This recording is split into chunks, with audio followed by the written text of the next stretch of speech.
What is up, everybody, and welcome back to another episode of Syck Flicks with Dylan and Skip.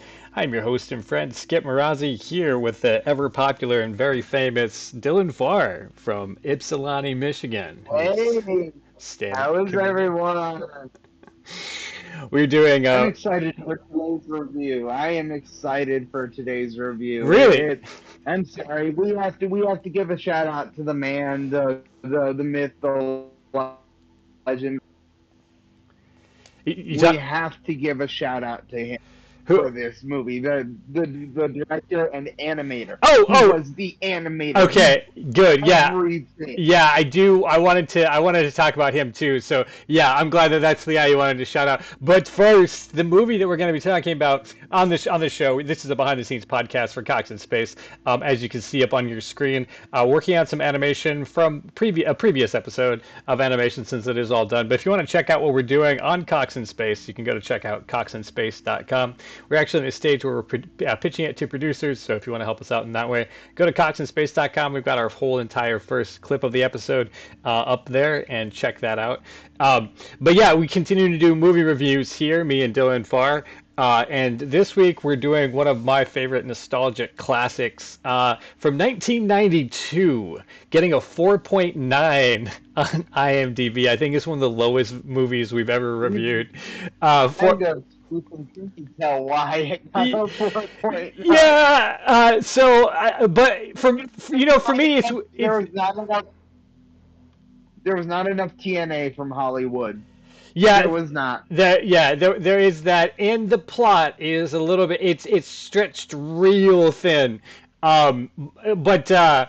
Really. But for me, I watched this. This was my first PG-13 movie that I watched. I think that I was like 11 or something, so it was a big deal to be watching this movie. And nostalgia for me made me go like, "Oh, this is such a cool movie. It's a cool world," and I haven't seen it, in a long time. I don't think it was the last time I saw it was when I was 11, but I remember it being like really fun. I've watched it again. I was like, oh yeah, well deserved 4.9, which is wild given the power, the casting, like the everybody who's in it. First of all, it's Brad Pitt. Brad Pitt, a young Brad Pitt, after Johnny Suede. It's got Kim Basinger in it.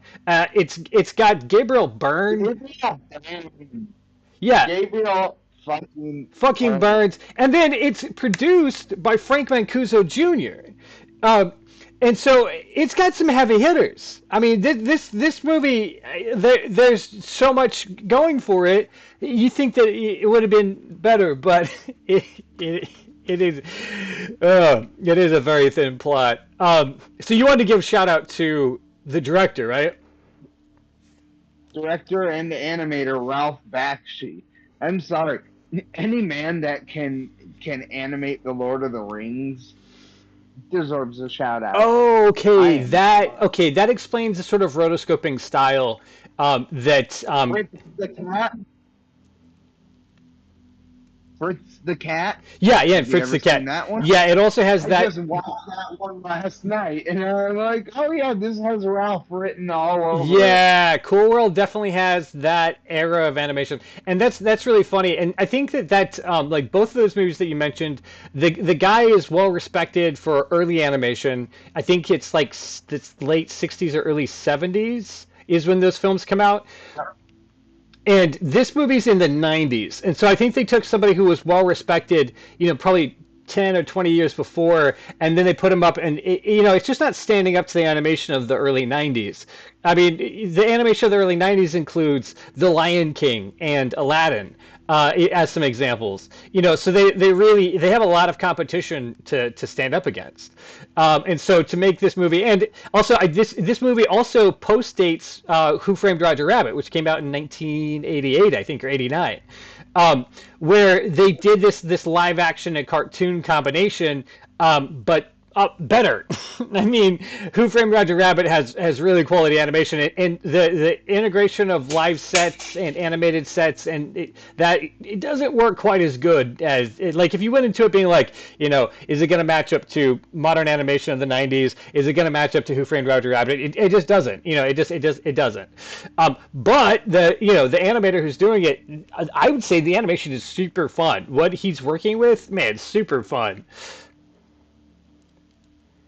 I Hollywood's rotoscoping besides, is fantastic in my opinion, especially when as the plot unfolds and she starts tuning in the real world and all the things that happen at the end of the movie where he's rotoscoping over the live shots that they got. That's some of my favorite moments in the movie. I wish that they spent a lot more time there because I feel like spending time in Core World is fine.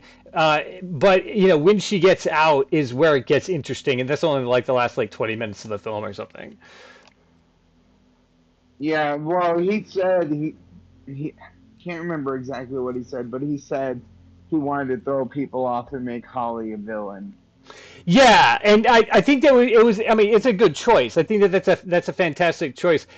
This movie feels to me like we spend way too much time like stalling basically, and not enough time with what happens, and it kind of rushes. I wish that the back end of the movie was like 45 minutes or an hour, and the first half was like that. That 25-minute was just an intro to Cool World, and then she gets out and the whole world. We spend a lot of time in Cool World, which it just doesn't have a lot of like weight to it, because nobody can die there. There's not a lot of stakes. The whole issue going on in the first part of the movie is whether or not Holly can get laid, and that there's a Brad Pitt is a cop of the tunes somehow, and like to me I'm like, yeah, that's fine, that's good setup, but like you don't need that to be most of the movie.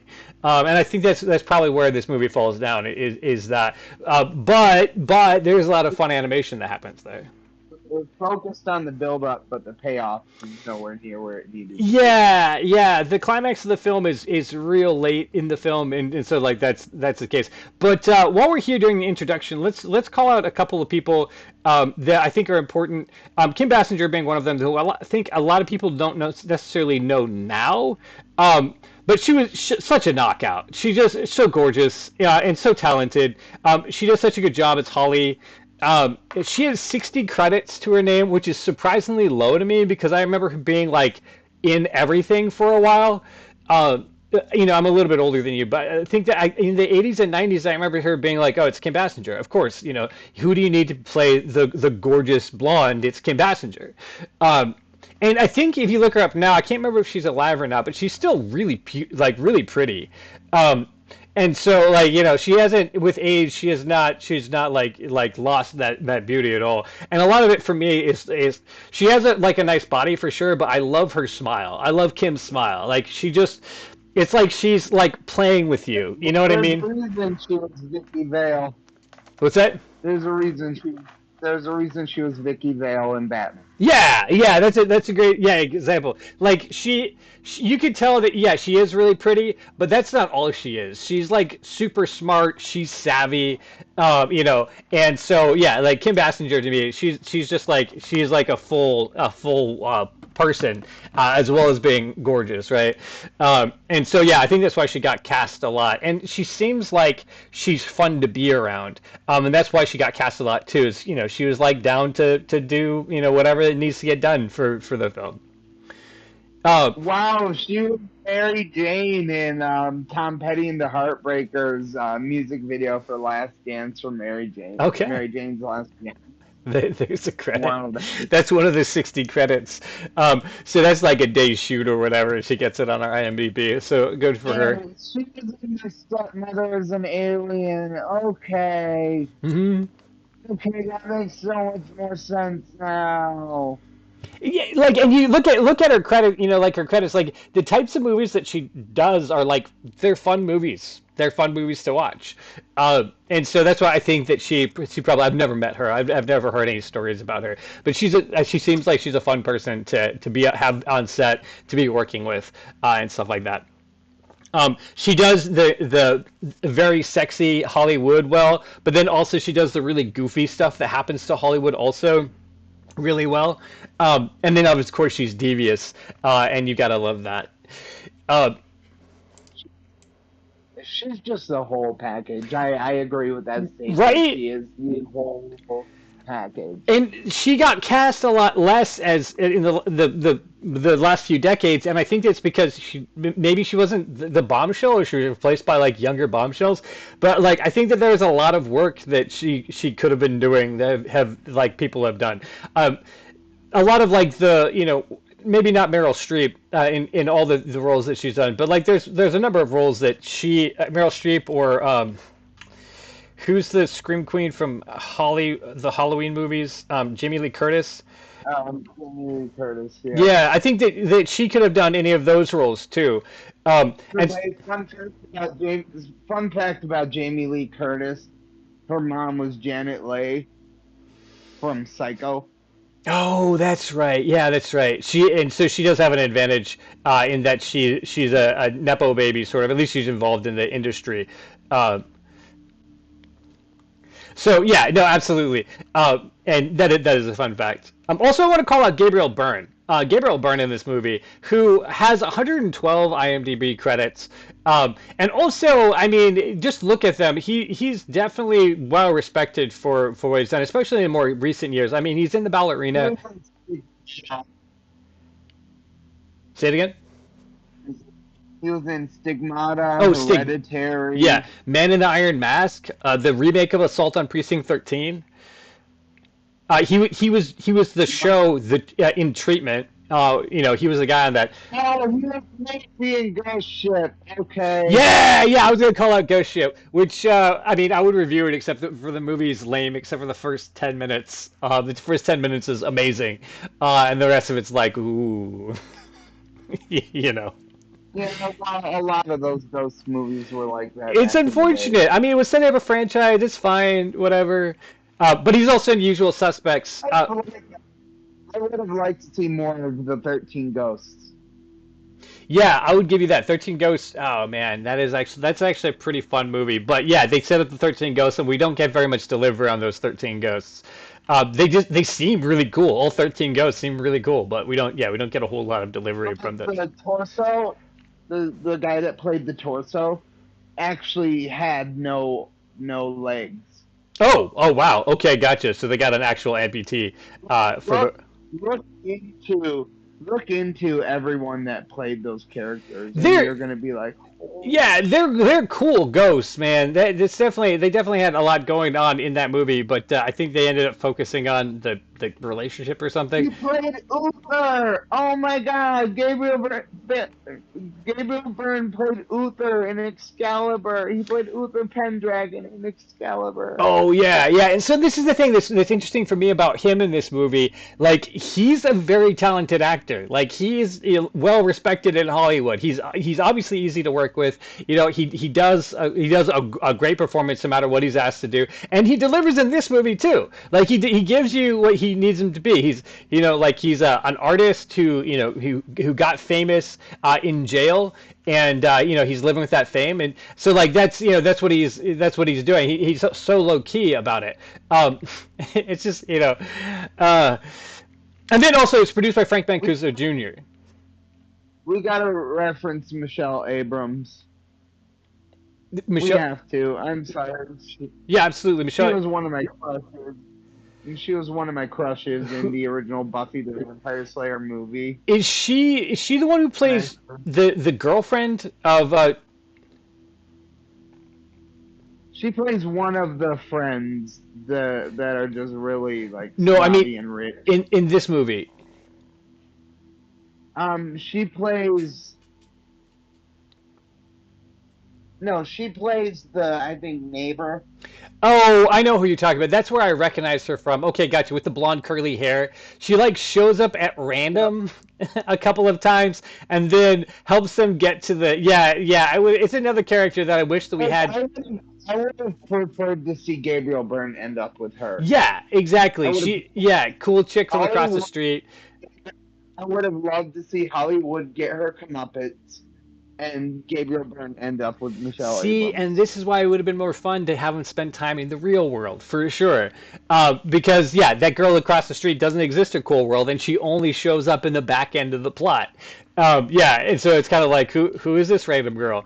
Um, So, but this movie is produced by Frank Mancuso Jr., who he's the one who's responsible for all the Friday the 13th after from the second installment onwards.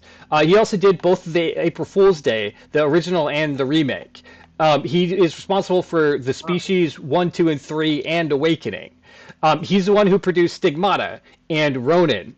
And also a movie that we'll probably review because it's supposed to be one of like just an absolutely disrespected and terrible movie, but it's called I Know Who Killed Me, and it stars Lindsay Lohan, Julie Ormond, and Neil McDonough.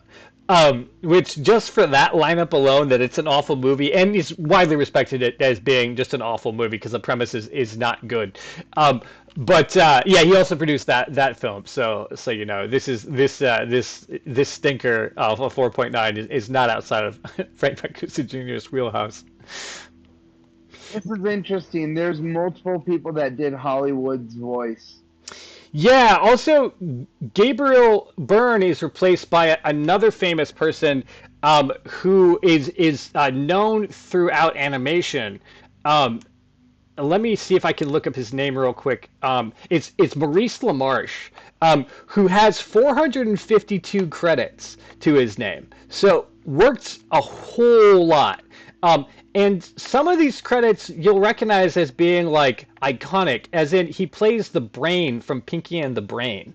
Um, the superhero voice that I recognize him. Have you ever? I'm gonna call this out because this is one of my favorite things. Nostalgia Critic got him and Pinky, the voice of Pinky, get together and have a whole segment where Brain just cusses out Pinky and just like that they asked him, guys, are you sure we should be doing this? And he's like, oh yeah, people have been waiting for this for a long time. Yeah, Maurice LaMarche. That's cool, guys. Check it out if you want to check out a really good episode. Because he does a whole bunch of voices. I mean, he's on a bunch of Futurama. He's on a bunch of The Simpsons. He's done a handful of voices on Rick and Morty. He's on American Dad.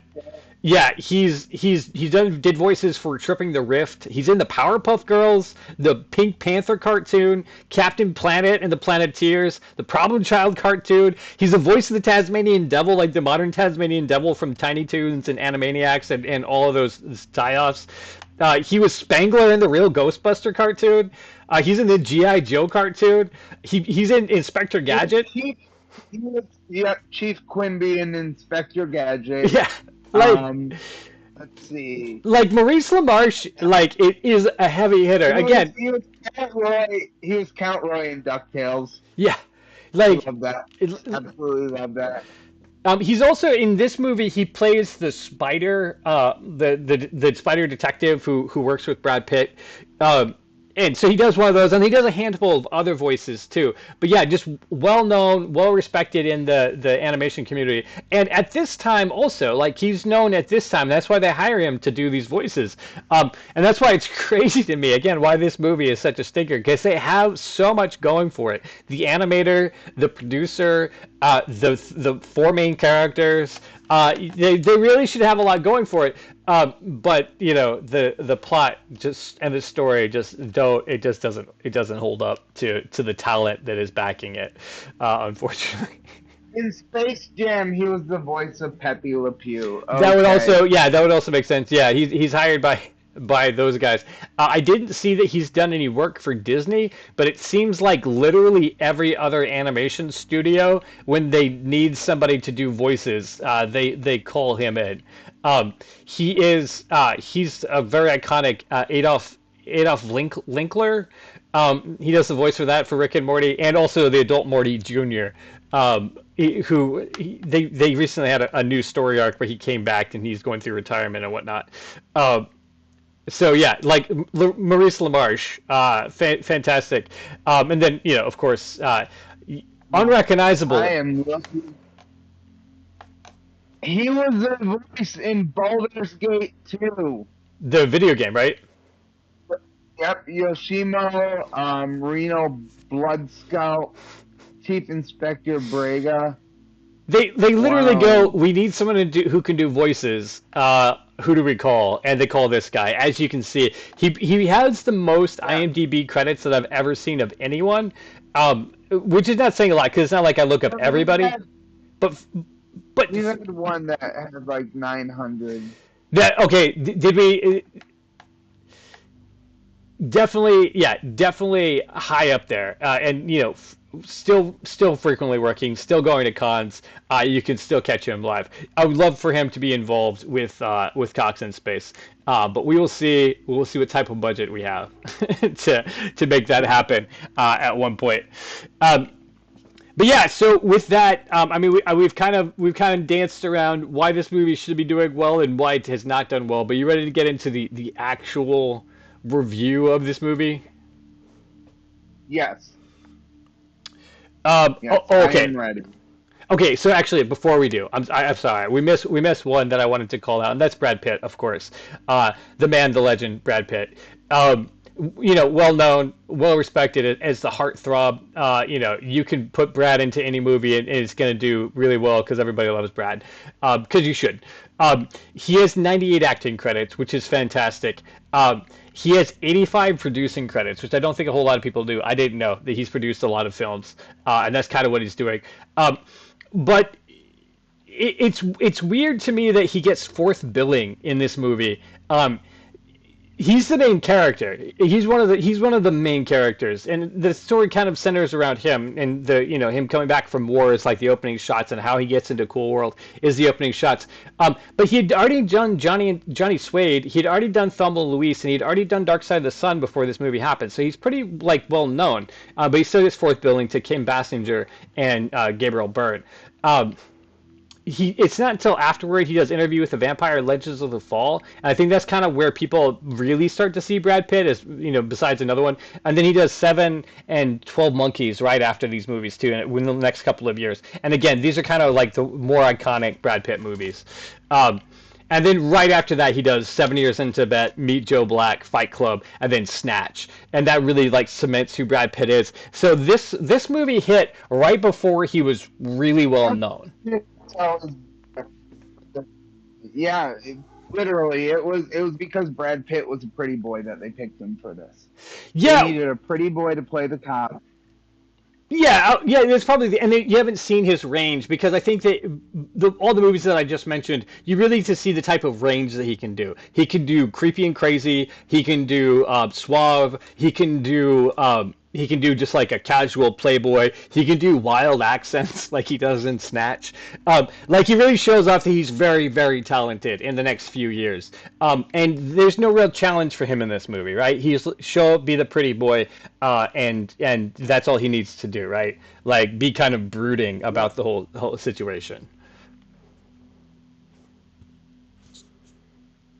And this is looking at all his stuff. Is it So crazy? yeah, like He also has a movie I'm super excited about. I've talked about it when we reviewed the Tarantino movie because Once Upon a Time in Hollywood, it is to me an absolute masterpiece. I think Tarantino has done everything that you possibly can in this movie, and I still does have to watch such a good that. job. Highly recommend it. And then Brad Pitt plays a character called Cliff Booth, who is a stuntman but also a bodyguard to Leonardo DiCaprio's character, who is just this like really cool dude. He can do all these things. He has these wild backstories that they don't really get into. And David Fincher is doing and is in post production right now, The Adventures of Cliff Booth, which I'm really really excited to see because it's going to be Brad Pitt being this really cool character written by Tarantino, directed by David Fincher, and so it's gonna hit. It's gonna hit so hard. For all my fanboy bits. We might review it. We might review it. It might be a little bit self indulgent, but I definitely am gonna see it. So it's something that we can talk about. All right, so just to fanboy on Brad Pitt, and just to give the respect, and just I wouldn't recommend this movie for any of the reasons that we just talked about how it's going for it, because none of these performances, all these performances in my opinion are kind of wasted in this movie. Like Brad Pitt, Gabriel Byrne, Kim Basinger, Frank Mancuso Jr., Maurice LaMarche, the director who again his name I've forgotten, I apologize. They they deliver what they're asked to deliver, and there's nothing the Gestalt is not, it doesn't make it greater than the subject matter. It just is. Seeing if Ralph actually, Ralph sometimes shows up when there's live action ones. No, Ralph didn't show up in this. All Okay, right. why is there a guy named Big Yank? I don't know. There is a character called Big Yank though. Um, but yeah, so No, his actor name is Big Yank. that's He that. played the Plaza bouncer. Okay. Okay, gotcha. Okay, this dude. There is a big guy who kicks her out. As part of the plot, but yeah, I guess that's who he is. Big Yank. The movie starts off with a very 90s soundtrack. It's coming straight from the 80s. It's like synths and stuff like that. It's trying so hard to be cool. Um, in like the 90s. And then the funny thing about this too is that they make you sit through the entire credits of the movie before they even start any part of the movie. I laugh so hard because it's so unusual to see that happen these days. Like if they do, they'll like subtly do it. Like it won't be a black screen with just names. But this one to me, like it made me laugh because it was just like Jesus. It was even like head gaffer and shit like that. Like it was just like, oh my God. Like we're not gonna get to the end of this movie and watch that, so you have to put the credits in the beginning. So Hey, guy, I'm sorry. That's kind of how they used to get away with movies back in the day. Was, well, they used to oh do it. well, It's a classic thing to do. If you look at movies from the 40s and 50s, like putting the credits in the beginning was what you did, right? That was expected. And I just laugh because I consider this like a modern movie, 93. Because it's in my lifetime, I consider it a modern movie. But then, like after watching, so many movies in time, like it's just like, yeah, we don't do things like that anymore for a good reason. Um, but anyway, um, the movie starts in Vegas in 1945, and it's at an airport, which is if you're like signing up for Cool World, it's an interesting a place to start the movie. Um, and it starts in there's this mother who's looking for looking at these soldiers that are coming off the plane, and it turns out that she's looking for Brad. She's so glad that he's come home. They get home. He's wearing this new suit. He makes his mom stop cooking dinner because he's got this surprise for her to see. And the surprise, it turns out, is this motorcycle that he's won in a poker game. And she says, "Enjoy it, but be careful." And he's like, "We've got to go for a ride now." And she's like, they go for a ride even though she still has dinner on, like she's literally in the middle of, like there's a frying pan on the fryer, like on the stove when he takes her outside, and then it cuts to them on a motorcycle, just like, oh, okay, I guess fuck dinner, let's just let it burn and the house down, we're never going back to that place anyway. um I'm anyway, sorry. That's just anyway, I was like, why are you leaving dinner uncooked? um we see this guy who leaves this lowbrow gambling establishment way off the strip. He's drunk. He's driving with his girl. They're driving this really fancy car. They're driving recklessly on these dirt roads. We see that the motorcycle's coming, down the road, and it collides with the car. Brad's in the dirt. You see the motorcycle crash. Brad's in the dirt. He starts having a war flashback. He finds his mom, and she's dead. Ambulance puts a blanket on her and takes her away. I mean, it's yeah. a really hard opening. He seems to be dying in this opening too. Yeah, it seems like, yeah, he's probably not going to get out of it himself. And then it cuts to there's a cartoon scientist who he says that the spike worked, and he's like there's just like a little tear in the fabric of reality, and he's looking into the scene of what's happening in the real world, which is the accident with Brad and his mom. Um, and it's, yeah, again, just a really like it's like just this really hard juxtaposition between the two of them. Um, Brad disappears from the real world, and he wakes up in the dark world of the cartoons, and it's just like a spotlight on him, and there's these thugs that are threatening him. Um, the scientist, Mr. Dr. Whiskers, he explains how it's supposed to bring the cartoons out, but he accidentally brought this person there instead. And then Brad insists that he's not real, and they take a walk together as he starts to explain to him like how they're in the cool world and how this happened. Notice though, he also, I think he took one of the cops' guns with him. Did he? I didn't. I didn't notice that. I've never noticed that in the times I've seen this movie. And then I this. think I think, don't quote me on that, but I could have sworn I saw him like That's. grab on the cop's gun. And so he's carrying it like as he's being interviewed by Dr. Whiskers. It cuts to Vegas, 1992. So we get fast forward to the present day, basically. They're in a maximum security prison, and Gabriel Byrne is doing a drawing of Hollywood, and the drawing comes to life, and that brings Gabriel to Cool World for the first time, as far as we know.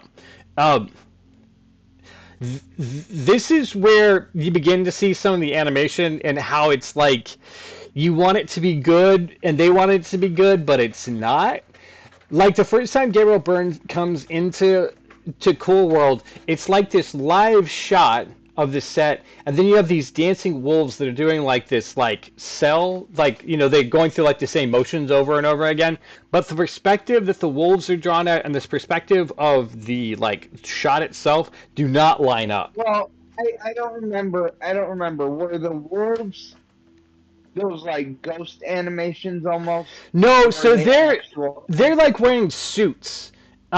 And like they're doing like there's a whole bunch of them who are doing like this the same dance over and over again. But it feels like they were like, hey, draw this animation for us, we'll cut it in later. But they didn't give any other specifics to that. And so what you see is that yeah, like there is a like the combination of them doing the dancing as Holly's dancing. But again, she's upright and they're like off the floor at like a 37-degree angle or something. Like it's super weird. Um, Yeah, it's Ralph Bakshi animation. It's gonna be super. well, It's it's gonna be super weird. That kind of comes with the territory. well, there are some things that are super weird about it, which are acceptable, right? That are normal and that you would want. Like they're normal in the weirdness, like the ghost things that like kind of flip through the frame from time to time. Yep. Yeah, that's I definitely yeah, that's definitely of his. The way that the car throughout the movie will turn into a cartoon car and go zooming around, like I think that that's like standard stuff. But this one feels like they didn't coordinate the two parts of their production is what it feels like. And that it's not that the animation itself is off, like the animation itself is working, but it doesn't line up with the shot, and they kind of just like place it in there. Well, some of those ghost animations, though, you have to understand, those are just, I think Ralph Bakshi was just kind of doodling on the frames. Oh yeah, yeah, absolutely, and they work in the cool world. They absolutely that works What there. I do. Um, oh yeah, then also you get to see that you see that he did draw some of the images, but they never fully animated them. And so like early on here too, they kind of like pan over like a still shot of an animation that isn't doing anything. It's all camera motion. But this is the first time we get to see the rotoscoping that is done on Hollywood, which is really fun. You can tell that it's a real person that doing the line work for. He's been filling in line by I'm line. sorry, I don't care what anyone says. Kim Basinger in real life, Kim Basinger as Hollywood. I would still bang that. The cartoon I one. would. I would sleep with Hollywood. See, Dylan, this is why we watch Cool World is because I figured that you would very much enjoy Hollywood as a character. That's why I was like, oh, Dylan, you haven't seen Cool World? Oh, we gotta watch it. We gotta watch it because I want to do that commentary, bro. Uh, I really enjoyed her as a character because I found um, some adult images of her and Jessica Rabbit animated together. Hmm. Okay, that's and These are things I'm going to have to look up for research for obviously for purposes. research purposes, and you can tell. I'm glad that you called that out. You can tell that Hollywood is definitely Jessica Rabbit. They took the full inspiration from Jessica Rabbit. They wanted Jessica Rabbit. Um, and they wanted to explore this movie seems to be somebody watched Who Framed Roger Rabbit and asked the question, what if a cartoon fucked a human? What would happen then, right? Because it's like the central part of this movie. It's the main plot. It's what they deal with the whole time they're in Cool World. I don't know if I called that out yet, but that's what happens next. Is that Brad arrives at he arrives in his cartoon car. He's at Holly's house. It's you get to see this really cool thing that they did where they built part of the sets to be two dimensional, so that you can see that Brad's on a two dimensional set, and it's really interesting like that. Like some of the shots of his car are you can see that it's just a propped up panel, and then when he goes into Holly's house, also there's a couch that's from different angles. You can see that it's just two dimensional. Like when he looks behind the couch, it's just a two-dimensional couch, and how he's like living in this two-dimensional world. I think that that's pretty cool, the way that they did that. But he's a cop. And he's letting her know, we got a random visitation of a Noid that's come through here. That's what they call the humans. That's what I love that. That's what they call humans is annoyed. Well, I think it's short for humanoid, but it's weird because they're humans. Yeah, but yeah, they're noids, tunes and noids. And then she shares the legend of Vegas Vinny, who's this tune who supposedly crossed over, and how she explains that this is what she wants. She That's wants, Dr. Whiskers, yeah, and we find out later that it's isn't it? Dr. Whiskers is Vegas Vinny. I love the little person they use to play him when they do that, but we can get to that in a bit. She tries to seduce Brad, but he's not having any of it. He's not gonna do it because there's a law that you don't have sex with between cartoons and humans, which is weird to me that would be a law, given that he is the only human that's ever really arrived in Cool World. Although I guess because of Gabriel Byrne's like appearances from time to time, we should know that he's not the only human that's done that. Also, they call out that Cool World existed before Gabriel Byrne's character drew it. Before he drew it. Yeah, this place existed before you got here, and it'll exist after. Uh, Yeah, which I think it's interesting. This idea that yeah, that this cartoon world exists and it only like infects our imaginations for certain people. It's an interesting idea. See, and this is one of the things I would have liked to have explored more. It's more interesting to me than will she fuck human or not plot. But yeah, the reason she wants to is because she wants to feel everything. And this is an interesting point, I think, for in the world of cartoons, because you see throughout the background of the cartoons are always beating the shit out of each other. They're getting run over. They're chasing each other with axes. They're like getting in huge Well, fights. even there's a scene where Holly's gang and the little rabbit Yeah. have their dice game, and Yeah. then the game, and she gets all butthurt about she won, and so she goes and gets the cops, and then the cops get killed. The poppers, yeah, they get run over by a train. Their body parts are everywhere. But like, yeah, that's the thing with the cartoons is that there's no ramifications to what happens here. Like they just get up and go about their ordinary life again, which is an interesting distinction. And actually, it's the reason that Brad has been clinging to Cool World is because, and he points out to his girlfriend later that that there's no pain here, there's no suffering, nobody dies here. And obviously, it makes sense because in the real world, that's where he lost his mom. If he goes back there, and when he does go back there, he's covered in scratches and cuts again from the motorcycle accident. And so, it's interesting that he would want to protect that. I think that is an interesting choice for him. It is so weird that this is like the one love Cool World, though, since it does seem to happen so rarely. But um, anyway. Um, Brad leaves. He tells Hollywood, to keep her legs closed, and then we get this one great shot of her just like spreading her legs open, which delineates her character, of course, but is also fun fan stuff. Where you're like, what is the? It's the M appeal right there, right? You're like, this is the reason this movie's PG-13. This is why, yeah. Yeah, like the way they do Hollywood is meant to arouse whoever is watching. Yeah, I mean she's an over sexualization. Of course she is. Um, and She is. yeah, and like that's It's and that's what she's supposed to the be. point of Hollywood is to induce an erection from the audience. Wow.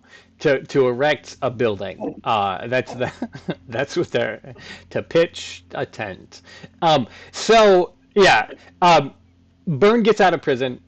We find out, and then he immediately gets to move into a house, which I think is great. I'm not realistic at all for anyone who's ever gotten out of jail. No, not at all. Not at all. I just got out of prison, but I can afford a I house. can afford a Then house. again, we saw how popular Cool World was. We do So find out we right didn't. after this, yeah, how I was like, I guess he's a well-known artist. It hadn't really been super established, but he goes shopping at a comic book store. He's recognized.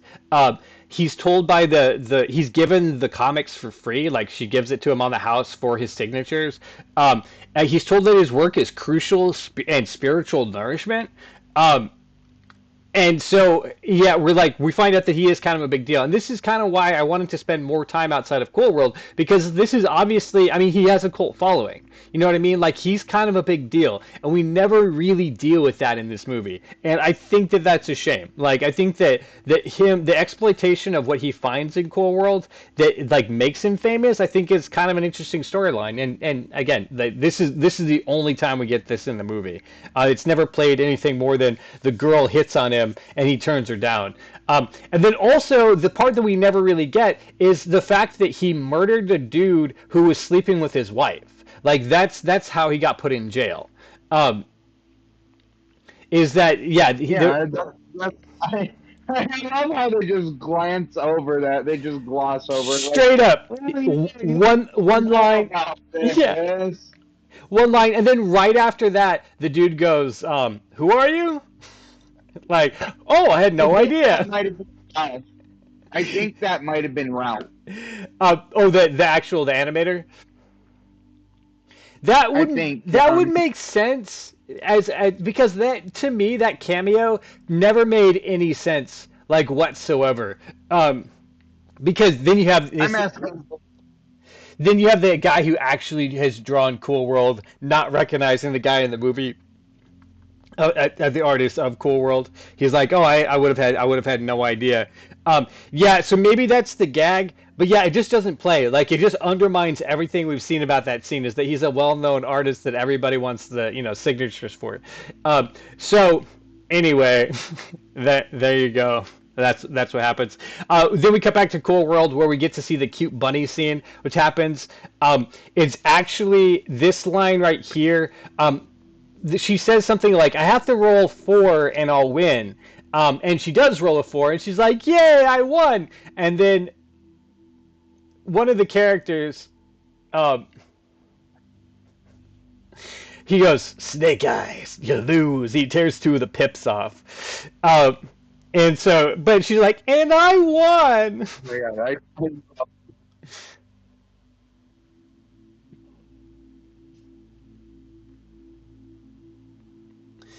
So, but that Honestly, that rabbit deserved everything she got.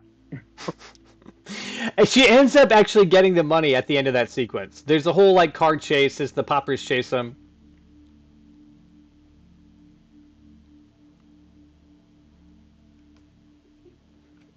And she gets crushed by the money. She And gets crushed she by gets greed. yeah she gets crushed by the money. But the snake eyes you lose, for some reason my brother and I have quoted that line back and forth for a long time since we saw the movie when we were little. And I don't know why. That one line for this movie has stuck so hard. It's not even that iconic in the movie.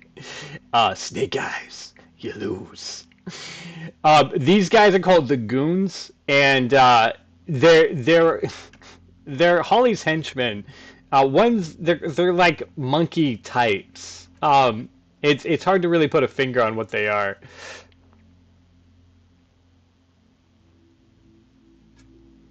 I've been trying to figure out because the one's a baby.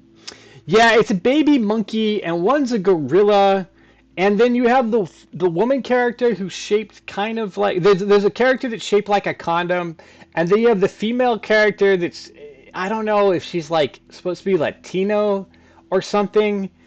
Um, but yeah, they're just like this like riffraff. She does this thing. The reason I think that she's Latino possibly is she does this. She has a speech quality where she rolls all of her R's. It does. I don't know. It doesn't make a whole lot of sense. Her crew. Um, but yeah, so and this is part of the this is part of like why staying in Cool World seems to me like a waste of time because this sequence right here to introduce the goons only introduces that they're bad guys, which is not super necessary because they don't have a whole lot that happens. You know, we don't learn a whole lot from that, and it's a long car chase of the bunny complaining about all these things that happen, and then as we find out with Cool World, there's no real repercussions to any of the things that happen, so it's kind of like meaningless. But it is a long-ish sequence that's animated, and it is fun for the animator to do it. But it doesn't add anything to the overall plot of what happens next.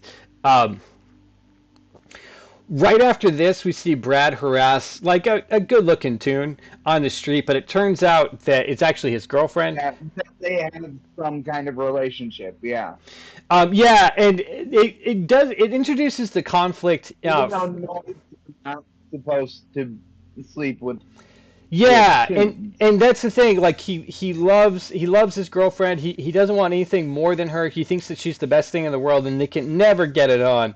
And so it's always frustrating for him. Um, so there he's a forced ace, right? Um, and that's an interesting quality. I would have liked to explore that relationship more. They kind of do just briefly gloss over it, and they mention that that is a problem, but it is what it is. It is a resolution at the end. He does get what he wants, but we don't get to see that develop. It just kind of mentioned and then moved on. They pay more attention to this cute bunny and the card chase with the poppers than they do that storyline. Um, That I would have liked to see more about this relationship personally. I I also would have liked to see more of the girlfriend animated. Yeah. She's a cool character. I definitely like appreciate her as a character. She works at the club. She is like a clean cut cartoon. There's all this violence that goes over on around her, but she's a sweet girl. And so like I just really appreciate that about her as a character. So yeah, that I would have liked to have seen more of that, more of their relationship and how they've been dealing with this for so long. How they met, for instance, would be interesting. What they do with their time. Uh, the contrast between this girl and Holly is very, very interesting. And they don't. It is not really addressed in this movie. Could have explored that, but they don't. They literally don't explore any of it. Yeah, no, it's just kind of on the surface. Um, we see that Holly dances up in the club right after this, so we get to see more of her dancing, which is great. And Gabriel Byrne is taken from the real world into the club. Um, and that's when Brad shows up because Maurice LaMarche, the spider deputy, shows up and says that there's this thing that's been happening, and Brad arrests sorry, Gabriel Byrne. Sort of. He roughs him up. He searches him. He takes his pen. He tells him that his pen's dangerous and it can do some killing and whatnot. He also tells him that this is not his creation, like that Cool World is not his creation. And then he tells him for sure that he can't have sex with Doodles. That Holly doesn't like him. She likes anyone who will give her the way to get out of there. Um, and so it's been Okay, made real clear.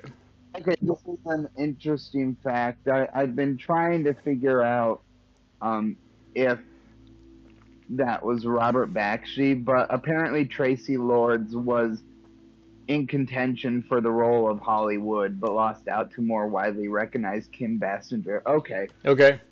I'm that is a random fact that I just came across and felt needed to be shared. Tracy Lord. Okay, so Tracy Lord was almost Hollywood instead. Um, I'm sorry. That's just that's nuts. it's good to know. Yeah, good to know. Kim Basinger, I think, is probably perfect casting for this character, which is why one of the reasons I just wish that they gave her more to do in this movie. But there's a back and forth that David gets taken back. Gabriel Byrne gets taken back to the real world, and then he gets taken back again into the Toon world. Um, the I goons show love up. how every time he goes back into the real world, like he falls and like wrecks part of his Eh. house. Yeah, it's so weird. And even when Holly shows up later, she shows up all casually on the couch, showing that it doesn't have to be like that. But for some reason, his character like thinks that that's the way that it has to happen, so it does. He keeps falling from the ceiling. Like I don't know why, but I mean it's a funny bit. Um, but Brad shows up at Holly's house because we find out that she's having a party, and she's having a party because now she's gotten burned up in her room, and they're about to do the deed. Um, he tries to get in the front door, but he finds out that it's by invitation only, and so his spider sidekick decides to climb this huge building, carrying Brad instead. Um, a good bit is this bit where they run into a cartoon problem that he's about to sneeze and drop Brad because he's allergic to clouds, which is unnecessary. But I don't. It's so funny. I mean, that they are spending time in Cool World, like that's one of the problems that they run into Cool World. So I do appreciate this little texture here. Um, Oh, goodness. The more I look into like just the stuff behind this movie, there's a reason that it's the way it was. Apparently, the version we get is nothing compared to what Robert Bakshi wanted. He wanted a hard R film. Okay, that fair. Yeah, it does seem like it falls short of that. There is no gratuitous nudity or violence in this movie. But yeah, like if you watch Fritz the Cat, right? Like it's not like that movie is more gratuitous than this movie is. Oh yeah, for sure. Oh yeah, and yeah, I can see it doesn't really get to go there. It probably and that might be what is holding this movie back. That might be why it falls so flat. There's like the producers or the studio that are holding it back, being like, well, we have to hit our target audience, which is teenagers, when really because they weren't believing and maybe the adult animation would work out. Um, they gambled wrong, of course, because adult animation is so popular now. But early '90s, you have to consider. It was something more akin to Frank Miller's Sin City, from See, what they said. Like his original concept idea was something more akin to Frank Miller's Sin City. okay, gotcha. And that's definitely more along the lines of like the type of story that I want from this, and it never quite gets there. It is, as a kid seeing it, that's the feeling that it has to it. Like it definitely feels like that, but obviously looking at it as an adult and seeing like just more stuff, you can see that it doesn't quite reach that. Um,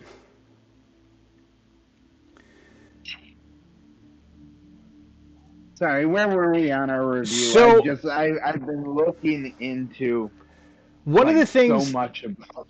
that so Brad shows up, he talks to Holly, he says, he warns her again, that it could be big trouble to both Cool World and the real world. And she calls him a wimp because she says that he can go back to the real world anytime he wants to, and he doesn't. And she thinks he's a wimp for not wanting to do it. And it is interesting in that she is kind of right.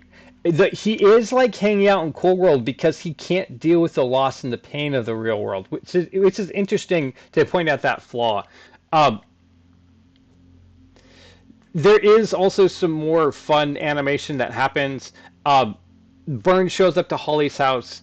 Um, the goons are upset because they want to watch what's about to go down, and so they keep building this tower to try to get up there and watch. which is funny. Um, but then we get to like the character falls and we see the gorilla goon. His mouth is open wide. We fall into his mouth and go through the entire gorilla and then come out his ass. Like it's a really fun sequence. Um, I think Ralph, he's like, I'm gonna do it. I'm gonna make you guys go through this Did you character. notice? Did you notice there was somebody hanging out in the intestines? Yeah, yeah, right. We get to see the whole inside of this character as he falls. Um, fun little bit. Holly also she mounts Gabriel Byrne with her clothes on, which I think this is one of the things you're like, yeah, it's a PG-13, but like how she's having sex with him, any kind of way with her clothes on, it's just like why. Um, and but there's an explosion, and Holly becomes real. She finally becomes real. Um, Brad has gone back. He's called it. You gotta acknowledge the goons landing on the ground with cigarettes in their mouths. Was it good for you?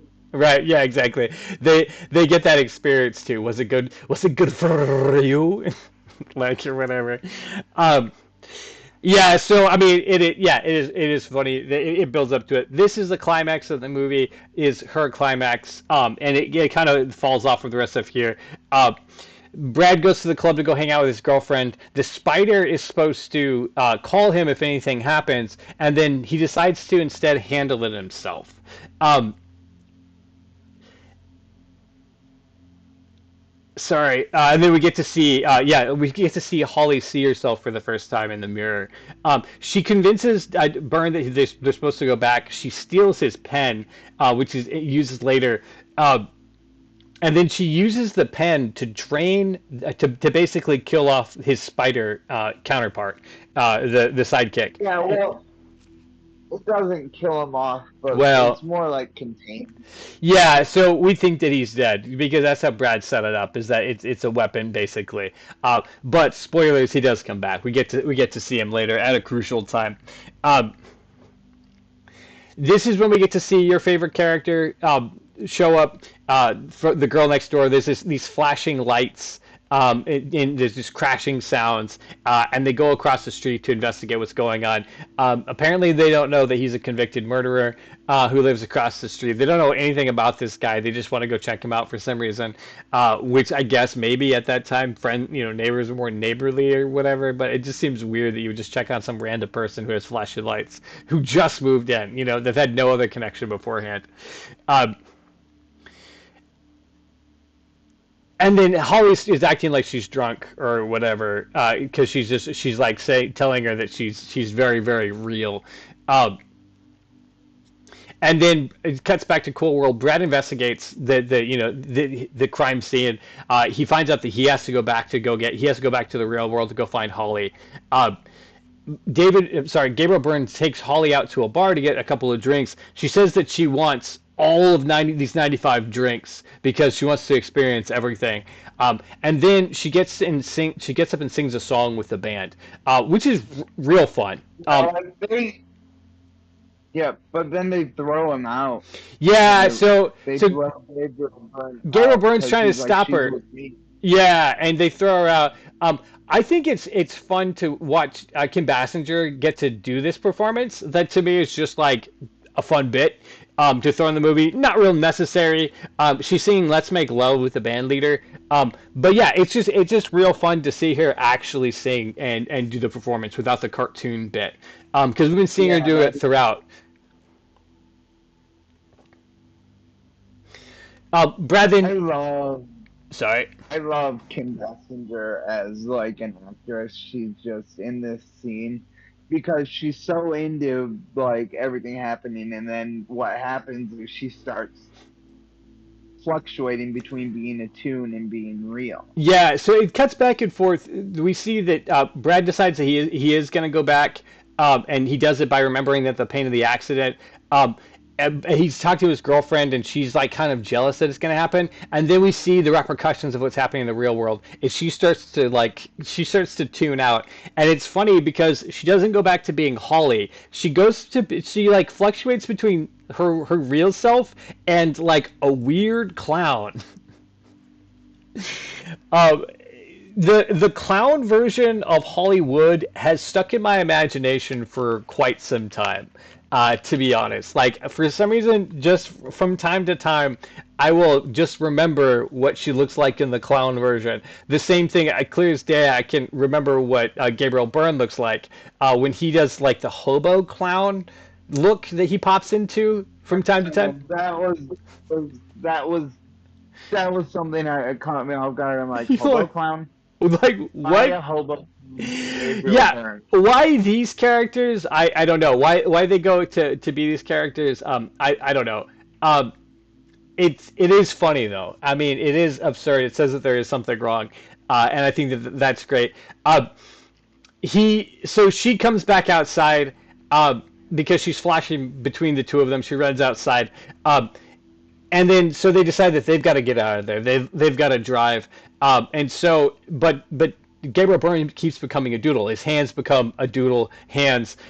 Holly sees a spike of power, which she knows the story about with Vegas Vinny, and then she decides she wants to go do it, and Gabriel Byrne's not going to let her, and so she kicks him out of a moving car.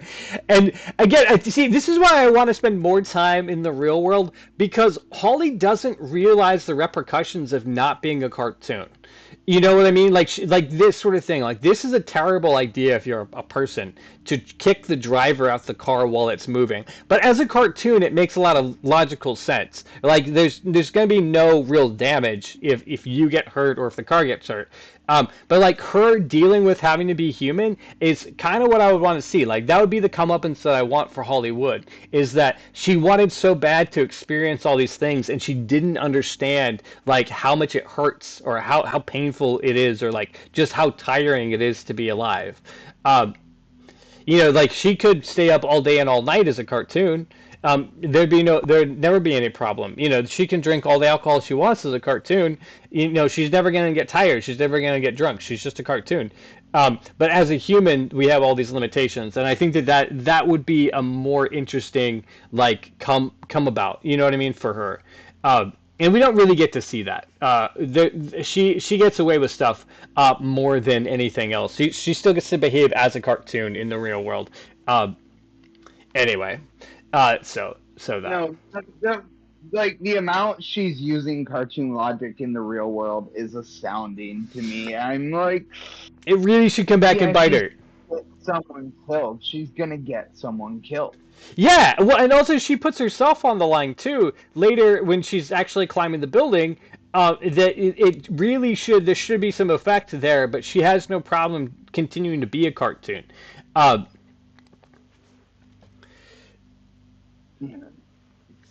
so the girl comes back up It, from across the street, um, and she meets. I'm sorry, you had another thought about it's cartoon it's logic. one of those things like the cartoon logic ends up having to be like a saving grace later. Yeah, actually, they It's they they really lean into it. That becomes the thing. Um,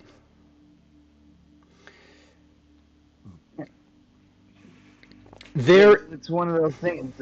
It's funny how they have it set up. so there's a bunch of things that happen pretty quickly here.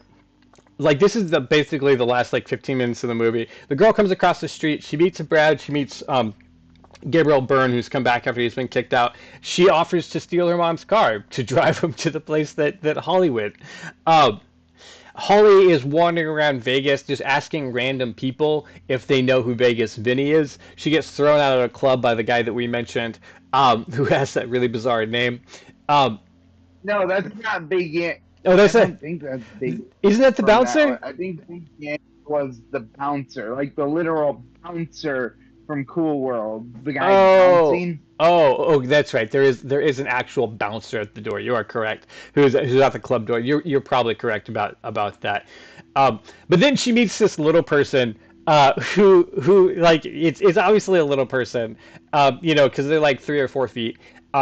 And they're all heavily wrapped up in scarves and a hat. But as she like shakes this person, it suddenly reveals that it's a cartoon. It's Dr. Whiskers.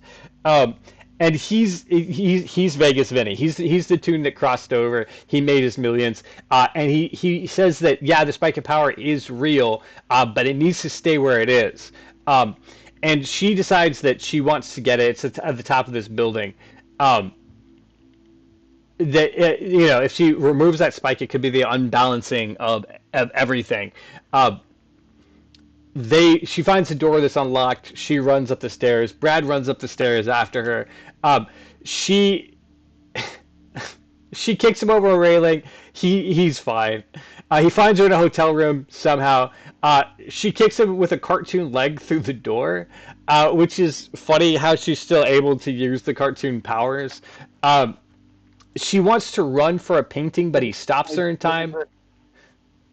Yeah, I think that was my favorite when she runs face first into the It's wall. a fun sequence. It's really interesting that that's her plan is to that she's somehow going to get into a painting because again she's thinking like a cartoon. And again, this would be more of the stuff that I would want to see in the movie. As it expands, it's like how she like can use cartoon powers and how she can't. She goes out the window and decides she's going to just like free climb the building. Um, she gets scared because she realizes that she is human. She asks Brad to help her. For some reason, he is cool with helping her, and then she betrays him and kicks him over the side of the building, and he falls a bunch of stories to the pavement below. Um, yeah. She drops Uh, the pen at that he point. dies. He dies. Yeah, he He drops the pen and the. he He definitely did. Yeah, they make a loophole at the end, but I don't really think it counts. I think that when he hit the ground, he definitely would have splattered. Um, From and that height, yeah, yeah, probably. that would be it. Um, she she's on top of the building. She's trying to get the spike of power. Um, Gabriel Byrne realizes that he is tuning out, but he has the ability to use that, and so he hyperextends his arms like extra cartoon length, and reaches Yeah, up. I think that's one of my favorite things is just seeing the arms animated Yeah, that way. see, and that again, like this, like seeing it in the real world. A lot of stories have recently, done this, but like I would have really liked to have seen this happen more here. Just like the Smurfs, Garfield, Sonic. They all, their cartoons are taking place in the real world. So now it's kind of passe. But in '93, I think that it would have been fun to have done it.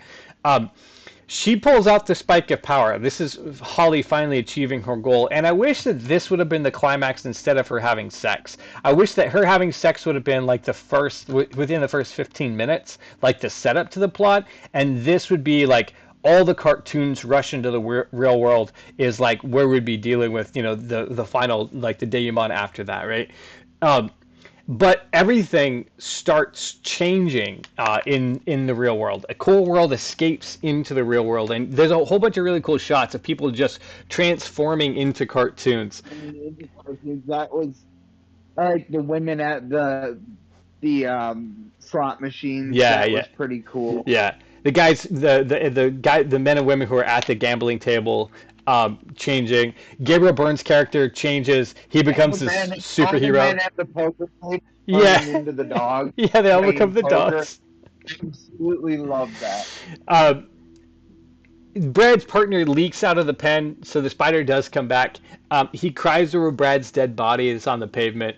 Um, Gabriel Byrne's character almost gets seduced by Hollywood, but then he realizes that he has to return the spike, and he valiantly does return the spike, and he returns everybody back to It Cool World. sucks. It sucks them all back into Cool World, Yeah, and it traps him in Hollywood. it does. Yeah, we get to see at the end of the movie. They're trapped in a final frame of a comic book that they can move in that final frame. But she's obviously unhappy to be stuck with him in his superhero form. Uh, Doc Whiskers suggests, and again, I disagree with this because I think that Brad would have been dead the moment his body hit the pavement. But he suggests that because Brad died as a cartoon, or when the cool world had taken over the real world, that he probably isn't actually dead. Uh, No, what happens is he tells. All right, Spider gets all emotional. Is Yeah, like, there's a woman in Cool World that needs to see him, yeah.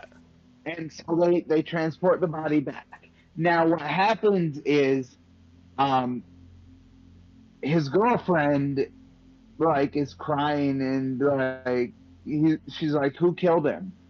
Oh, And that's right. Hollywood pushed him off the building, When she and was she's a like, doodle. "Wait, were Yeah.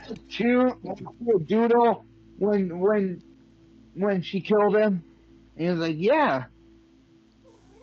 And that's where we get our little moment of, you know, what's the word I'm looking for? Like Moment resolution. of happiness. Yeah, yeah. It does. Resol- Yeah, it does come around. where he turns into a cartoon, and like Yeah. he's got the 50 suit on with the really long shoulders, and like I'm He's Johnny Bravo. Or yeah, right. Like that's the blonde character, right? Um, the black shirt. Um, is that the character Johnny Bravo? Um, anyway, yeah, yep, that would be Johnny Bravo. yeah, he's a cool cartoon character. Um, and see, this is why I wish that we had spent more time on their relationship, about how much he does love this woman and why he loves this woman and how this is really important that he wishes he could be a cartoon. We don't really get that from his character throughout the movie, and so this resolution here isn't as satisfying as I wish it was, because I really do wish that we were super happy for him. It seems just kind of like a cop out, right? Like, oh, he didn't get killed. It's not a big deal. He didn't get killed, because this loophole that we never even knew about. That when toons kill each other, it doesn't count because they're toons, but when people kill each other, it does count. Like if we would have seen that contrast, And I think that this pay out. when a tune kills a person, they come back as a tune. Yeah, and I would have liked to have known that or kind of expected that or that sort of thing. And then having him die in the real world being tragic, but we're like, but what if? You know what I mean? This kind of like comes out of nowhere being like it feels like the writers being like, well, we don't really want to kill off Brad's character.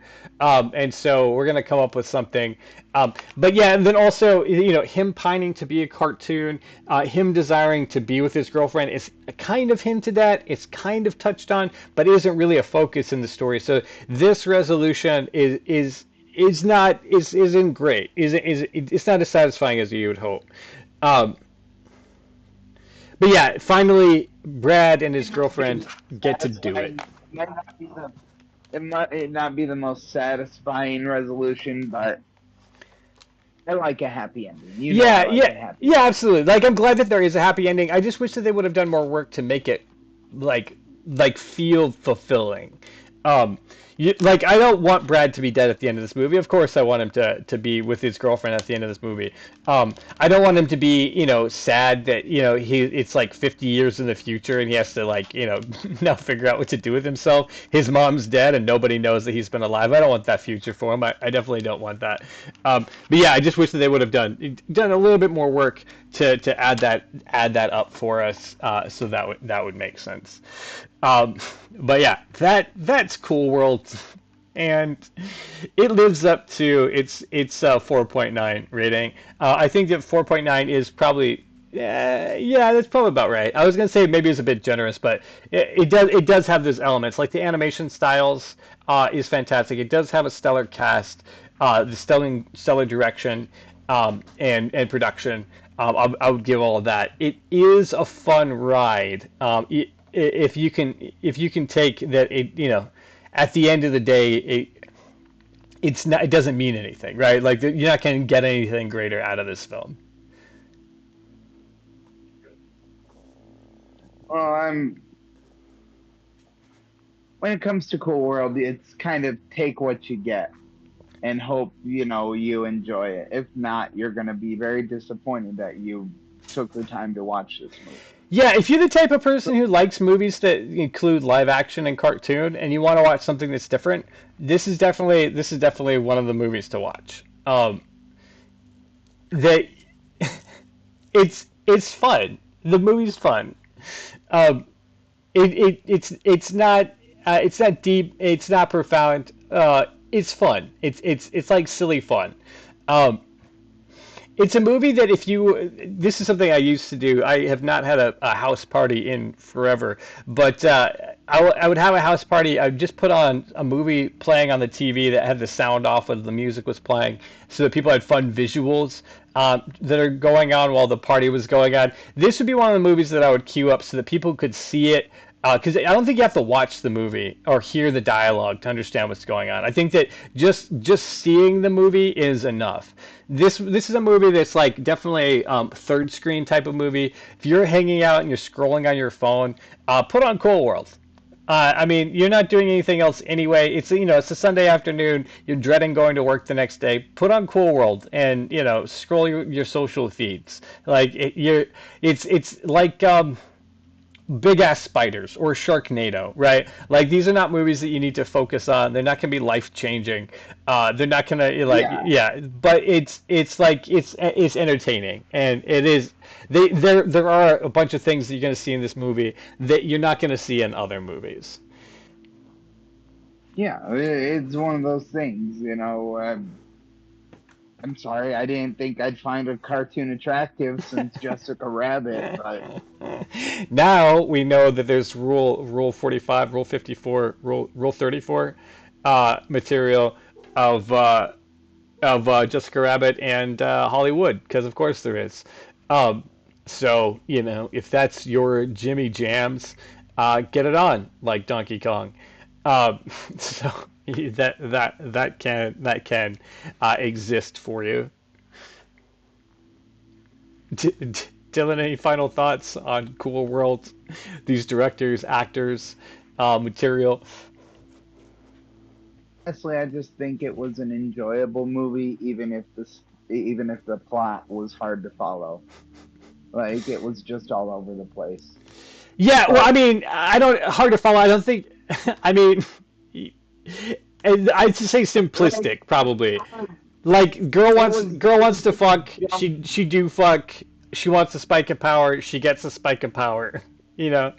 Uh, That's where it's hard to follow though. Like the spike of power is just kind of thrown in there like a day of sex mocking. Like Yeah, and that's a it's good just point. They like introduced it at the you know, beginning, and then she's like, "Oh yeah, I guess I do need this thing." Yeah, you're right. There is no real motivation for her. Like why? Why does she want to bring Cool World into the real world if she just escaped Cool World, right? exactly. It doesn't make the most sense. Yeah, yeah. But I'll give you that. it's one of those things. Sorry, stretching. It's one of those things. We didn't make the movie, so we don't get to tell them how to make it work. Well, we can't change anything about this movie. It's more commentary on what does work and what doesn't work. And yeah, it's like what is it? 30 years old now? Damn. Yeah, thereabouts. 34, 34 years old. Um, is that 93?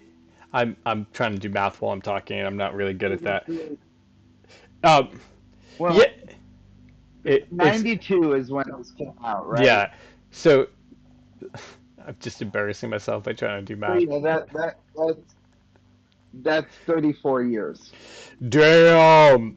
So yeah, we're talking about a movie that is done 34 years ago, with the technology of the time, with the actors of the time, with the studio system the way that it was at the time. So it is definitely a movie of a time and a place. And actually, we're going to be watching another movie of a time and of a place that I'm secretly cringing over, but looking forward to watching it for the amount of cringing that I'm going to do.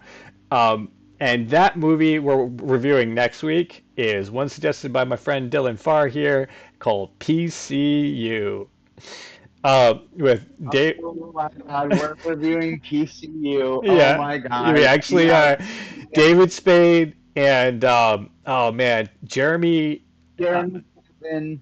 Piven, Jeremy Piven, who is two of my least favorite actors on the planet, my least favorite comedians, and don't even qualify in my mind as actors. So I am so excited for the amount of cringe that I'm about to sit through.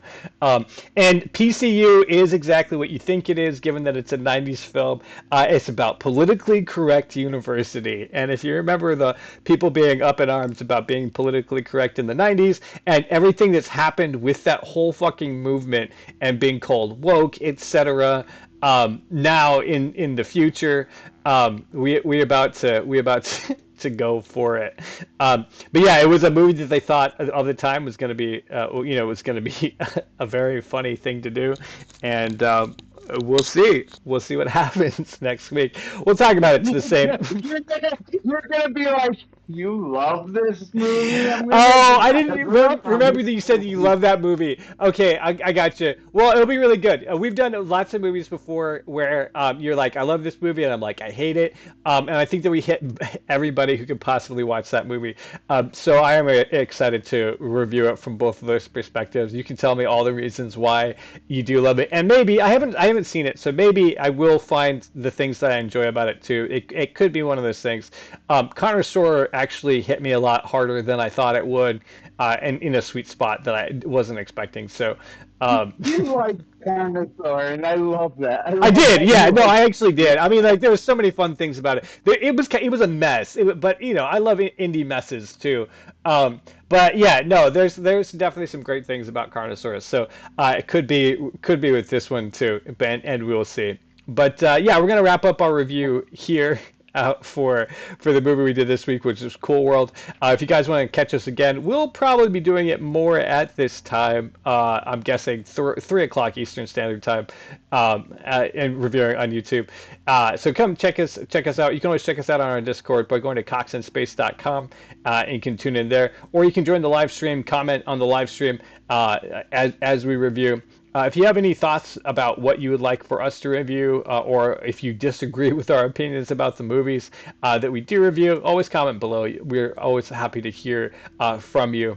But I'm Skip Marazzi, your host and friend here on a behind the scenes Cox and Space podcast, here with Dylan Farr.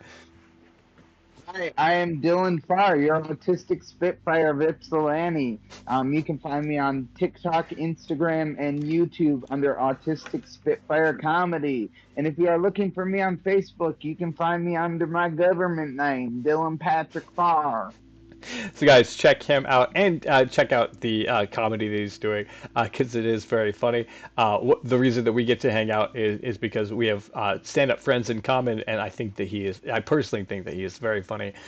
So check him out, and then check out what we got going on with Cox in Space. We are shopping around to producers right now, so we will be seeing what happens in the future. Get your updates at coxinspace.com, so be checking that out. Anyway, thank you for joining us, and we will see you next time. Bye.